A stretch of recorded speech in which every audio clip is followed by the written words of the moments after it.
ஒரு நேரம் அமைதியான ஒரு குளத்தில் சிறிய வாத்தி வாழ்ந்தான். வாத்தி மின்னும் கற்களை சேகரிக்க மிகவும் விரும்பினான். ஒவ்வொரு நாளும் அவன் கரைக்கு அருகே சுழன்று ஒரு கல்லை எடுத்து தனது சிறிய குவியலில் சேர்க்ககோன் இருந்தான். ஒரு காலை வாத்தி ஒரு மின்னும் பொன் நிற கல்லை கண்டான். அவன் மிகவும் மகிழ்ந்து கூச்சம் தள்ளினான். காக் காக், இது மிகவும் அழகான கல்லே.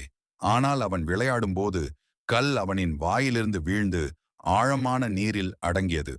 ஓ இல்லை என்று வாத்தி அழுதான். அவன் மூழ்க முயன்றான். ஆனால் நீர் அவனுக்கு மிகவும் ஆழமாக இருந்தது.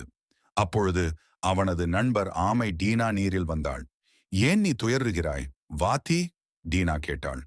நான் என் பொன்னிற கல்லை இழந்து விட்டேன், வாத்தி ஊறுகையுடன் கூறினான்.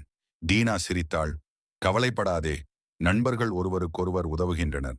அவள் ஆழத்தில் மூழ்கி சில நேரத்திற்கு பிறகு கல்லை வாயில் கொண்டு வந்தாள்.